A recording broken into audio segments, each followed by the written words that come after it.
శ్రోతలకు కథాలహరికి స్వాగతం. ఈరోజు మీ ముందుకు తీసుకురాబోయే కథ పంచతంత్రంలో మిత్రలాభంలోనిది. తాళ్లను కొరికి తనని వల నుంచి రక్షిస్తుందని అనుకుంది జింక. అయితే ఆ తాళ్లను కొరికితే తనకు వ్రతభంగం అవుతుందని సన్నాయి నొక్కులు నొక్కింది నక్క. దాంతో జింకకు ప్రాణాల మీద ఆసిపోయింది.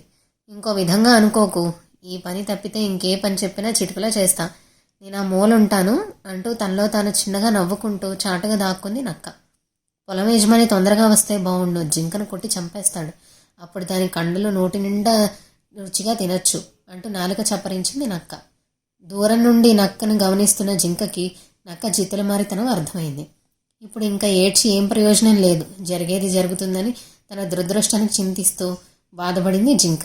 ఎప్పుడో మేతకు వెళ్ళిన జింక ఇంకా రాలేదని ఏమైందో అని జింకను వెతుక్కుంటూ వచ్చిన కాకికి పొలంలో వలలో చిక్కుకున్న జింక కనిపించింది. జింకను చూస్తూనే, అయ్యయ్యో, ఇప్పుడు జింకను ఎలా తప్పించాలి, నాకు వల కొరకడం రాదే, నక్కకైతే వచ్చు, దాన్ని పిలిస్తే సరి అని పిలవబోతుంటే, ఎవరిని పిలుద్దాం అనుకుంటున్నావు అని అడిగింది జింక. నక్కను పిలిస్తే అది వల కొరికి నేను రక్షిస్తుందని చెప్పింది కాకి. పిలవటం ఎందుకు, అదిగో అక్కడే ఉంది చూడు, నా చావు కోసం చూస్తోంది, నా మాంసం కోసం కూర్చుంది బాధపడుతూ చెప్పింది జింక. తనని జింకా కాకి చూస్తున్నారని గమనించి వాళ్ళని చూడకుండా మొహం తిప్పుకుంది నక్క.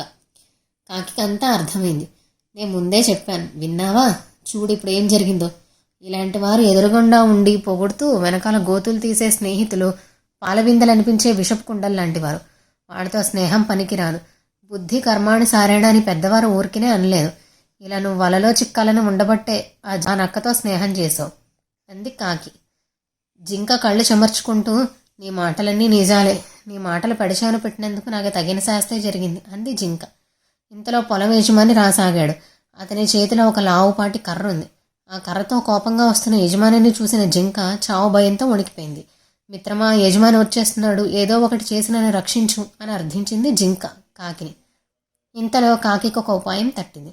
మిత్రమా, నువ్వు ఊపిరి బిగబట్టి కాళ్ళు చాచి బిర్రబిగ తీసుకుని చచ్చినట్టు పడుండు.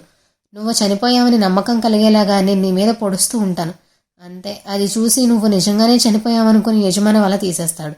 సమయం చూసి నేను కావు కావు అని అరుస్తా, అదే గుర్తు, నువ్వు లేచి పారిపో అంది కాకి. సరే అంది జింక.